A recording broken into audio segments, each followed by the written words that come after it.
The man who has never thought about going to another game and has dedicated his life to Counter-Strike has found success once again, and I'm very happy to have him alongside me. It's Wildcard, Stanislaw, who's the leader of the team, who is someone who's led teams to many trophies before.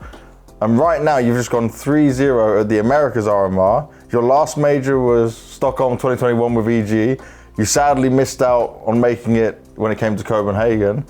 But something massively changed at this point. So maybe let's start there. What happened during this America's RMR for you guys to be in such a key position to go 3-0 the way you did? It was a lot of hard work. Everything clicked at the right time. All of the pieces are fulfilling their potential, and the team is running like a well-oiled machine. What emotions did you have? The rest of your team have never been to a major, and then you're the one to lead them to do it. It's hard to describe, you know, this is gonna be my 7th major, I believe. I kind of just took a back seat in terms of my emotions. I wanted to let them have their moment and share that excitement. And for me, I'm still craving a little bit more. Yes. I don't really share that sentiment with them. It's hard to share that same excitement because I always feel like, you know, I want to play in the playoffs. I've made it there before, so I want to get back to that. Maybe that's what's keeping me a little bit more reserved, but yeah, I'm just happy for them mainly right now. It's all of them for their first major, and I just want them to be very proud of that moment. For you, are you at least proud? I know you want to go further in terms of the tournament, but are you proud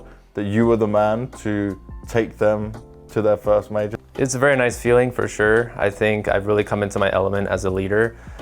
And also, I've had a lot of help, right? Like, my coach is incredible, and all of the players are being responsive to my leadership, and that's very important to me. And so we're a very collective unit, and I feel like that's showing on the server as well. I want to ask you, when it comes to looking at the fact that your last major was the 2021 Stockholm, we'd come back after that crazy COVID time, but you've been on like just an insane journey.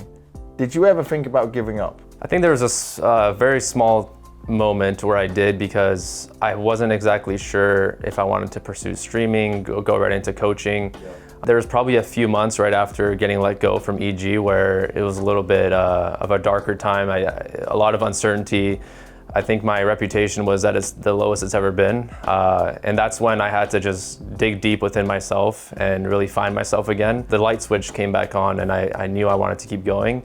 Everything kind of falls into place. I think it's really important to set your mind on a goal, whatever that goal is, and then everything else will kind of align itself in your life around that goal, and that's what happened to me. That's beautiful and magical, and it certainly worked out. Now, you have some of the highest experience, right? You've lifted some big trophies in your career. You've had a career to be proud of with this.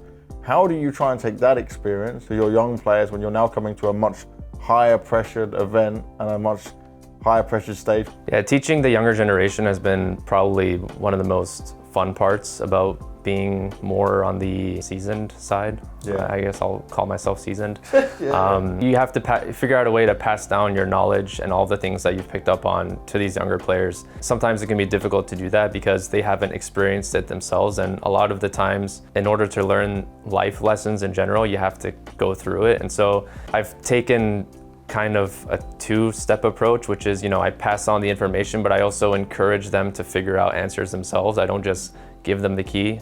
It's, you know, teach a man to fish, right? And so I just want them to not make the same mistakes that I did. And so I shared my experiences, but then I also encourage them on how to navigate them, and hopefully whatever challenge comes their way. Like, the most important thing is you should be confident that you can find out the answer, find the way out, find the way forward. It's not about what the specific problem is, it's about how you get out of it. Then I'll let you say any words to maybe the old fans to the new fans.